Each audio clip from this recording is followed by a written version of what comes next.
This is the Detroit Sports Podcast Network. No catchy opener today. The Lions, they were given every opportunity to win Sunday Night Football. The Steelers absolutely handing them the victory on a silver platter. The Lions said no. And because of this, I'm salty.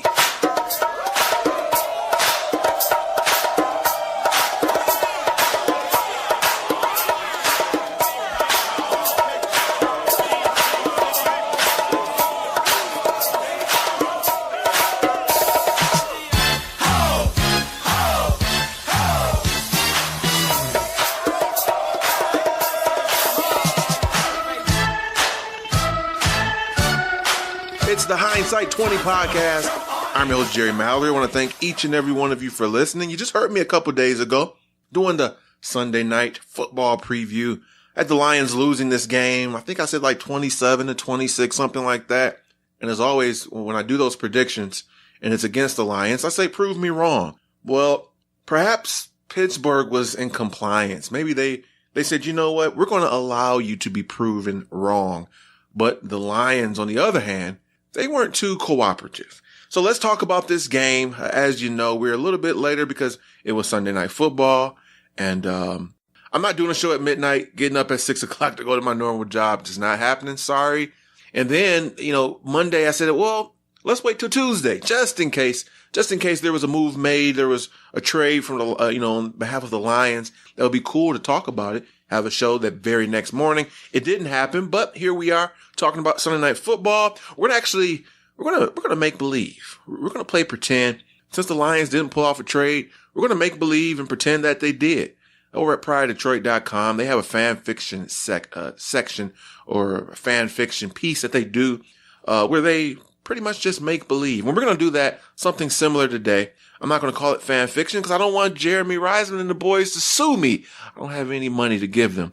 But we will make believe. We will pretend. I'm going to give you a trade scenario, one that's realistic. All right. I'm not going to say, Eric Ebron for Aaron Donald. I'm going to give you a realistic trade that could have benefited this team for this year and possibly even next. What else we're going to talk about today? I'm salty, dude. Like I'm still upset about this game.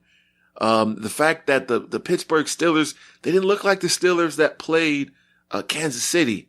They looked like the Steelers that lost to the Bears. They looked like the Steelers, that got beat down by the Jaguars. And yet and still, we have 2 weeks to prepare for them. 2 weeks plus some hours, Sunday night game and a bye week. You're coming off this embarrassing defeat against New Orleans. It's 2 losses in a row. You were 1-2 at home already. The division is well within your reach, but Minnesota's winning some games, so you got to start winning.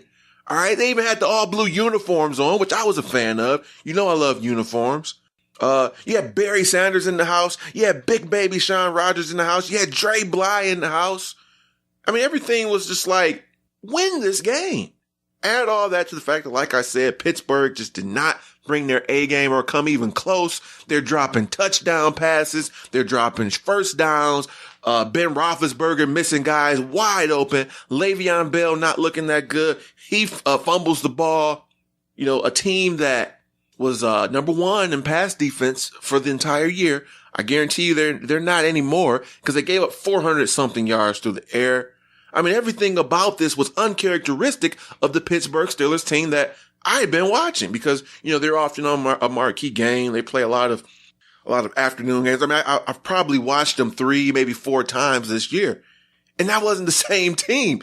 Everything was geared for us to just walk away with this victory. And I don't want to, I just think the right type of team. I don't want to say a good team or a decent or a division champion. The right type of team would have won that game. And we didn't. And that's frustrating. So I'm salty. That's the best way I can describe it because that's what one of my good friends told me. We have our little group chats and our little whatevers. And usually after a Lions loss, I'm not in the best mood. I'm not happy. So I'll take it out on them. I'll be rude and crass and this and that. And within that 24-hour span since the Lions lost, 2 separate individuals called me salty. And neither one was one was pertaining to the Lions and the other was not. And so, for those of you not familiar with the term, the Urban Dictionary defines salty as this. It's a term used as a slang, can be described as someone who is angry, agitated, or upset, as well as someone who is mean, annoying, and repulsive. And I think I was all of those adjectives, and I have been over the last few days, because again, I gave you all of the reasons why we should have won. All right. And we didn't. Pittsburgh did not look good. And so here we are now at 3-4. And no, the sky is not falling. The road to the postseason is probably going to be, well, with the division this year, because we've lost to, several NFC opponents already. And so that means that, tiebreakers is out the window for pretty much all of the NFC South. For the most part, we haven't played Tampa Bay yet, but Atlanta, nope. New Orleans, nope. Carolina, nope. So it would be hard to get that wild card, I think, this year. But it's all not said and done. I mean, it's literally 3-4. We literally have 9 games left. We've seen this team in stretches, the similar team like the one last year. We've seen them in stretches rip off, 6 out of 7, 7 out of 8 with a favorable schedule, with a kind of a soft spot in the schedule. And that's the thing. We want them to be at that next level.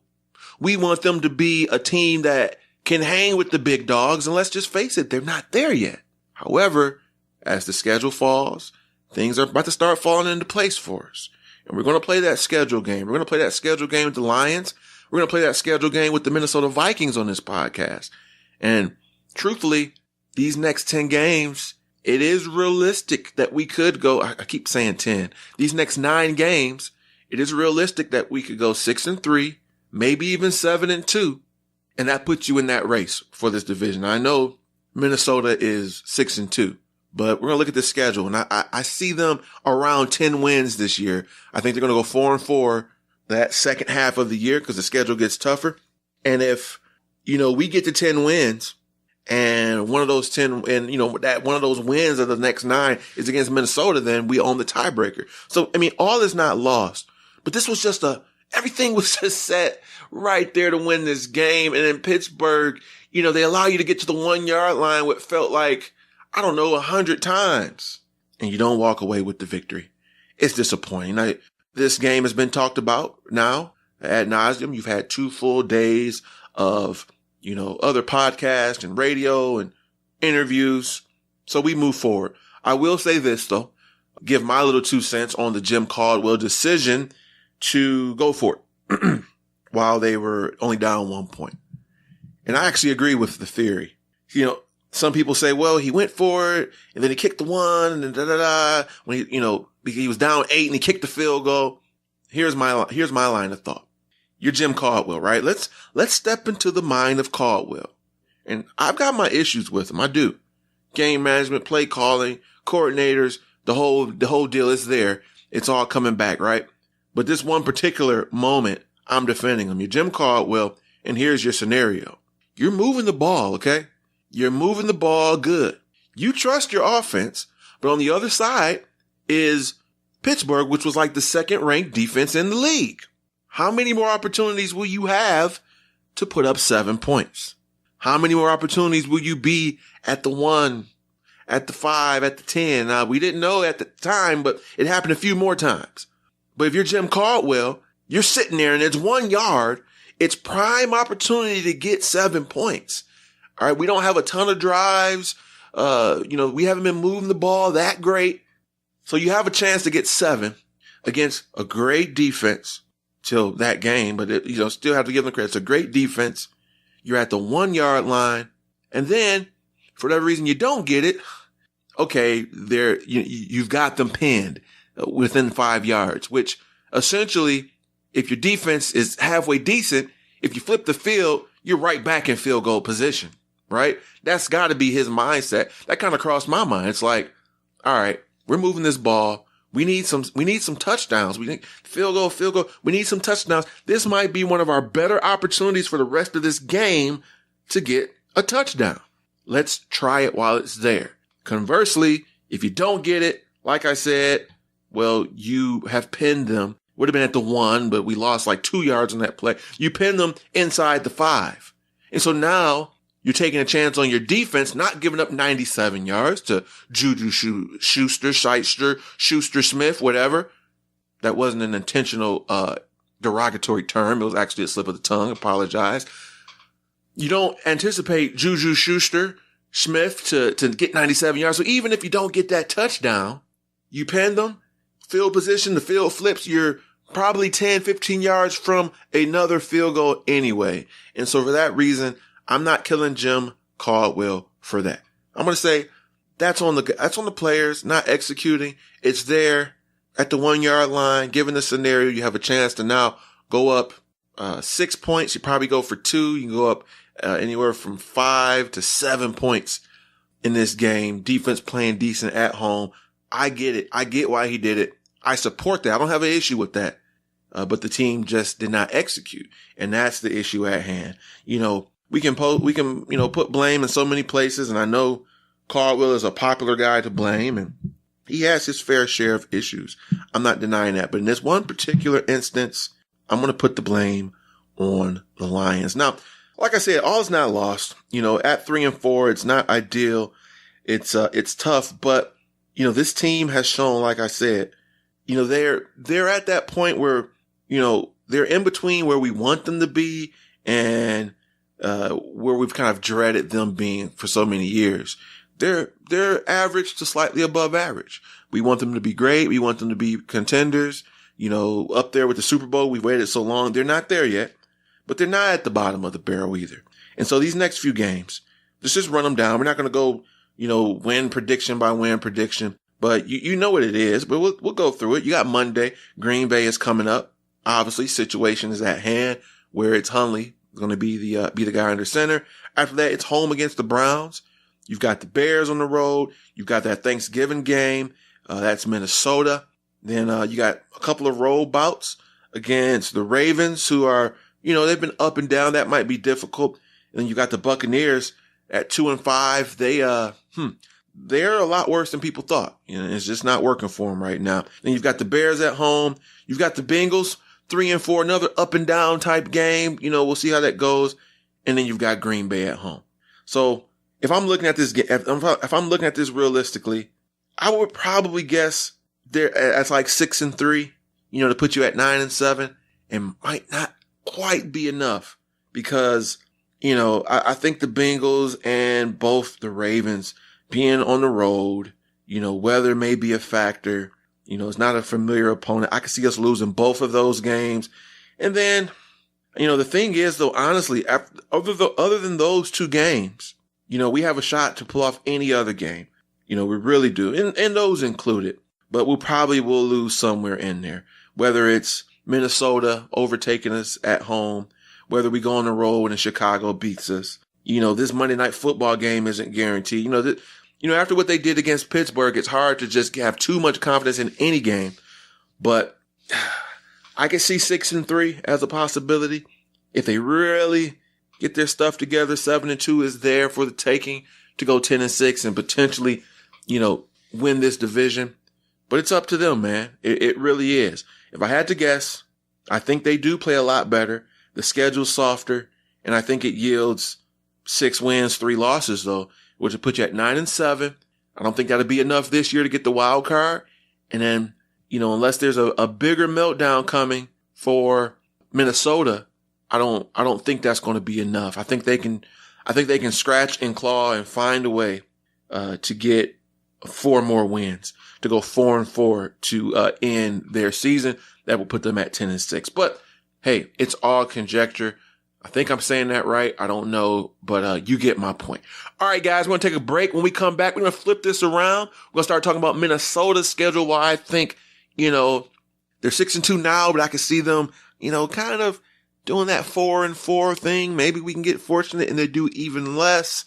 Then we'll talk about that pretend time, that, fantasy trade that I would like to make if I were the Lions. We'll pretend to act like it happened, and then we'll close it out just basically, listen, you got to beat Green Bay. We know who they are. We know who they don't have. We'll talk about that, wrapping it up, and give you a prediction. So stay tuned as we'll return right here on the Hindsight 20.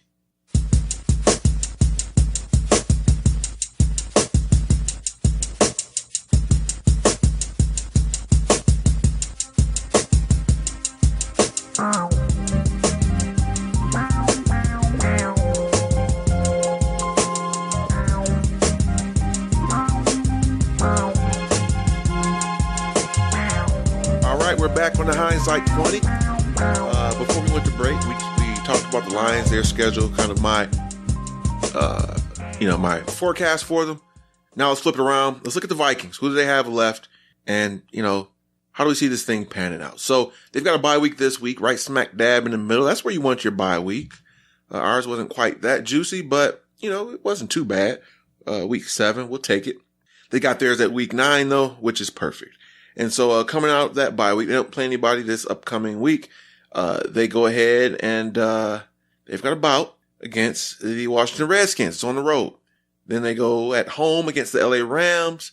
This Thanksgiving is Lions Vikings. Obviously, we're at home. Then they've got a road bout against the Falcons, road bout against the Panthers. Then you've got at home against the Bengals, on the road against the Packers. And then they close the year out at home against Chicago Bears. Now, if I'm looking at the schedule, it softens up toward the end. I think a home bout against the Bengals, a home bout against the Bears, and on the road against the Packers. That's kind of juicy. That could be 3 wins for them. However, up until that point, those first 5 games after that bye, that's tough for them. I could see them losing, I could see them losing all of those games, to be honest with you. That's not going to be easy at all. The Redskins are hanging on, tooth and nail. They're 3-4 right now. They've been up and down, but it's at home. And that's not going to be an easy win for the Vikings. I can see them losing that one. And then the Rams, you got to start believing in this Rams team. I still don't, because, heck, all the years of them being bad, but that's that. Against the Lions, that could easily be a loss. It's at home. It's Thanksgiving. Panthers and Falcons. That's a tough 5-game stretch. That's a 5-game stretch where I could see them going 2-3. I could see them going 1-4. I take 2-3. I really would. 2-3 would then put them at 8-5. And you got those last 3 games. And that's, if those last 3 games, they're at 8-5, you just kind of hope they will lose one of them. Which one? I don't know. You pick. Bengals at home. Packers, maybe just some random spoiler situation. Maybe Aaron Rodgers comes back. I don't know. Then the Bears at home for that last game. But that 5-game stretch is rough for them. And I think that's where the Lions are going to have to do everything they can to make up some ground. Because whereas their next 5 games are rough, we have to look at our next 6 games, right? Because they have that bye week. Our next 6 games, they're winnable. They really are. The toughest one to me is Ravens on the road. I went down it. You've got Brett Favre, Aaron Rodgers-less Packers. That could be a win. It should be a win. You've got the Browns. That should be a win. I said I wasn't going to do this, but here I am. You've got, Chicago. They've looked good at spots. It's on the road. It's not a gimme, but hey, we own the Bears, right? Find a way to win that. Minnesota, like I said, that should be a win.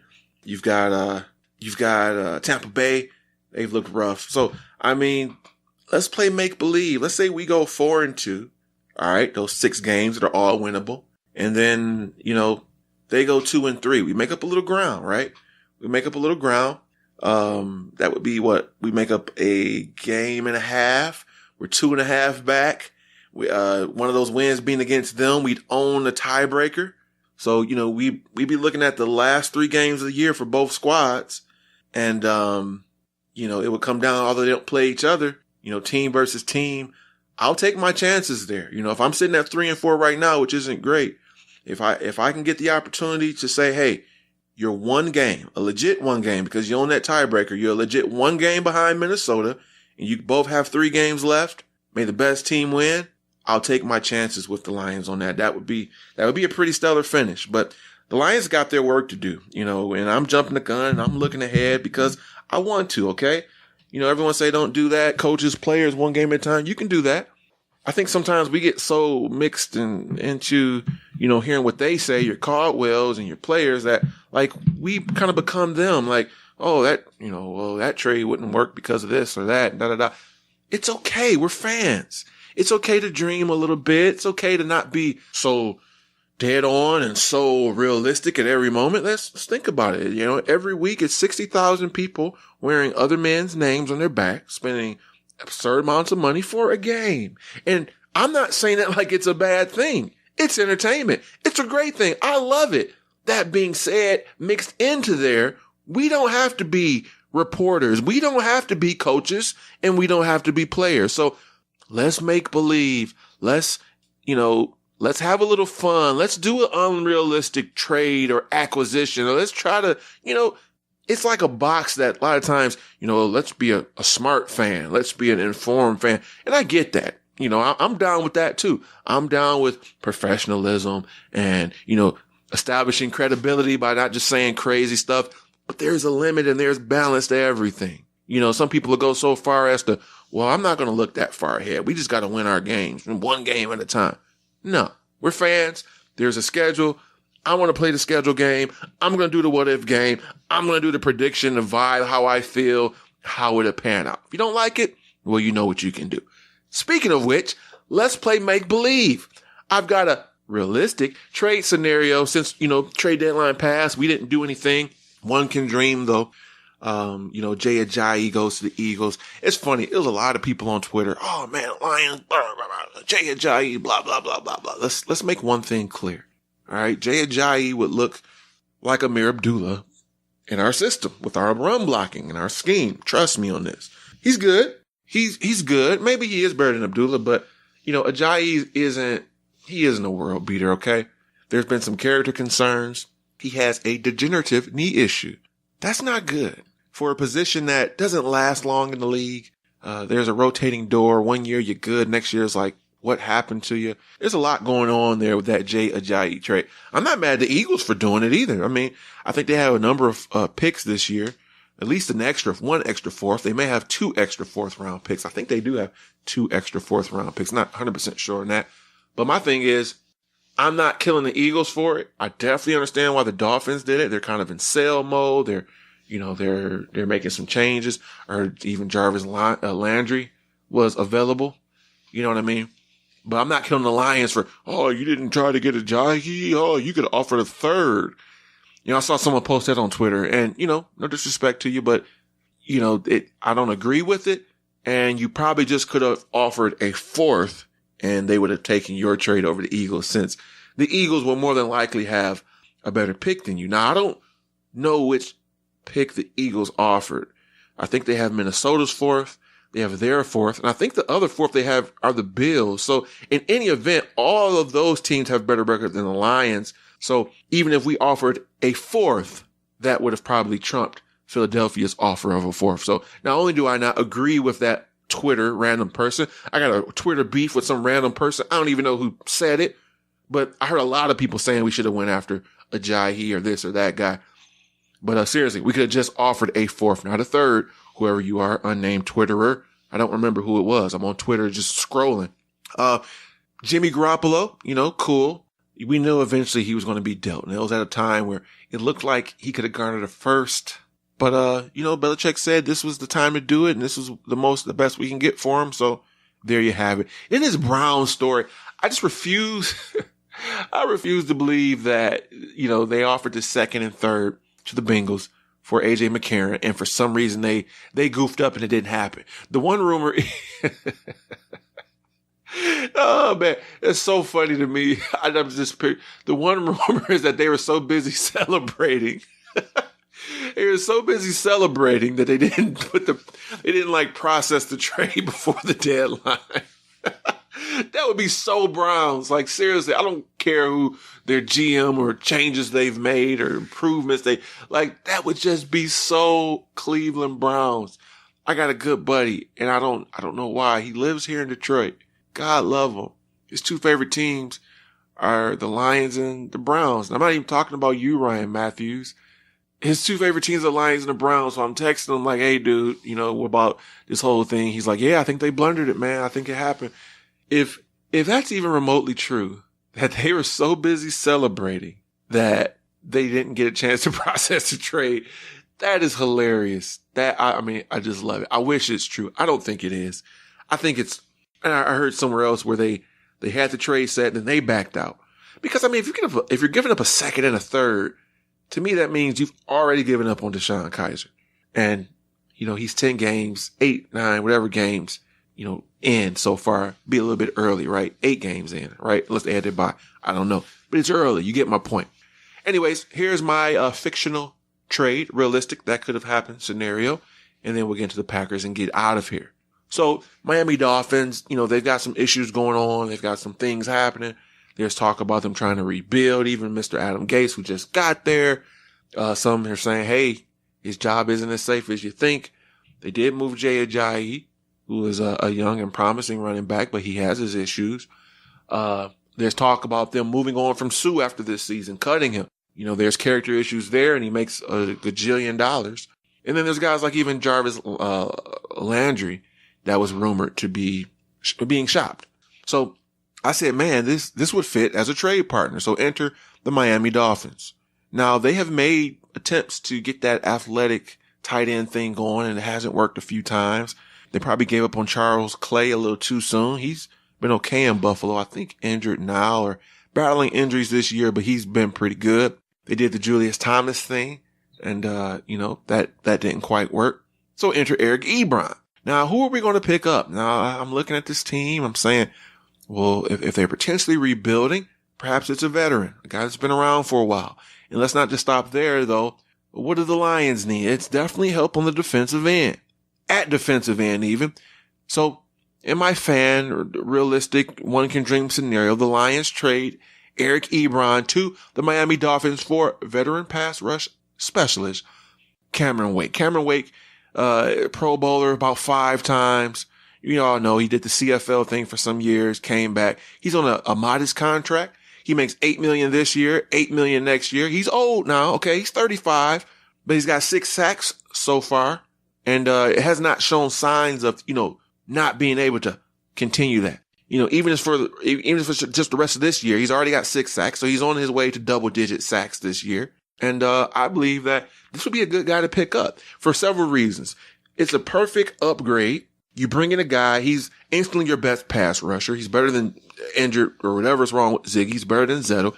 So instantly it's an upgrade. Instantly it's your best pass rusher, and he helps you, right off the bat. Because our pass rush is horrible. That's the one thing I wanted to talk about, but we're not going to backtrack to the Steelers game, just how we couldn't get any pass rush whatsoever. So anyways, he upgrades you instantly. But when you consider his age and you consider a reasonable contract, he doesn't prohibit you from re-signing Ziggy. He doesn't prohibit you from drafting a defensive end in the first or second round. He doesn't prohibit you from signing a major marquee defensive end in free agency. He doesn't make a ton, so you're not going to be strung by his contract. And, like I said, he's a vet. So you get him for the end of this year. You hope, the following year he's at 36. He gives you another strong year.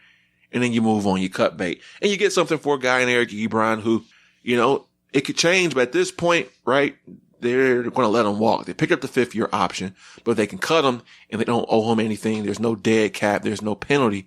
So, the likelihood of him being cut is very high because you lose nothing. So, you trade a guy, you move on, fresh, start for him, blah, blah, blah. But you get a guy in Cameron Wake who would instantly upgrade your defensive end situation, instantly be your best pass rusher, help the biggest deficiency on your defense. I feel like the back 7 has been good.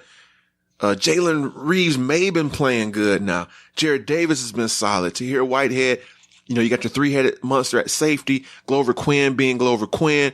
But, Tavon Wilson is good, and Killebrew, we love him in his role. Slade played really good against Brown. Diggs, hey, decent. So the back 7 to me, I like. This defense has potential, man. I think for a team that generates so little pass rush, the defense in a lot of spots have held up. But every now and then, when you see these really bad games, when you see, Matt Ryan light you up, Drew Brees, yes, these are the better quarterbacks. But at the same time, when a back 7 is solid, if you don't have any pass rush or very little pass rush, statistically, we're the second to a worst in terms of pass rush, you're going to suffer.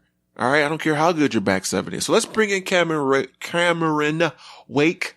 Let's ship Eric Ebron out, give him a fresh start, and let's roll. One can dream, right? All right. Green Bay, Detroit. I'll just start off. I think we'll win this game. We'll find a way. We'll find a way. We'll find a way. Now, what you have to consider is, yes, Green Bay's offense they've plundered. They don't have Aaron Rodgers. They've had a week to now prepare. It's going to be 2 weeks once that game starts because they had to bye. So they're going to institute some things, probably some plays for Hundley, get him moving a little bit. They're going to change some packages. They're going to, he's not going to look as bad as he did against New Orleans, I don't think. You know what I mean? Where he had 87 yards. First game he got hurt, he comes in, whoa, no one's expecting, prepared for that. Then that next game up, is rough. He's going to look, a little rough. He's going to look a little bad, but not 87 yards bad. So let's just start right there with, the defense, or our defense. The defense is going to have to, they're going to have to play solid. They're going to have to play tight. All right. But then the Packers defense is good. I like, I watched that last game against New Orleans. We had a bye week, so I could definitely dig in on some games. And I really like what I saw from their defense against, the Saints, who, on many occasions have just been an explosive offense for feels like 10 years now. So we're going to have to find a way to get points, man. All right, here we go again. Find a way to get into the end zone. This is not a gimme by any means. Lose this game and you can probably start putting some nails in that coffin. You don't have to close it all the way and put, nails around the whole thing, but you can close it and then put like a nail or two, because now you're at 3-5. You're losing to a team without Aaron Rodgers. I gave you all the reasons why it would still be a hard contested fight. But if you want to win this division, goodness gracious, man, beat the Packers without Aaron Rodgers. All right, guys, that's going to do it. I want to thank each and every one of you for listening. As always, you can find me on PrivateDetroit.com. You can find me on Twitter at Jerry Mallory NFL, and you can find me right here on this podcast next week. Look for a Tuesday show, as of course the Monday Night Football game will, be going on, and the next day, blah, blah, blah, blah. So look for me next Tuesday as we'll do a recap. Hopefully if it's a Lions win, we'll be celebrating. If not, we'll be on here and I'll probably be salty once again. But in any event, win, lose, or draw, we'll be here. And again, thank you for listening. Keep it going, liking the numbers, liking the support. And until next time, this has been Jerry Mallory for the Hindsight 20 podcast.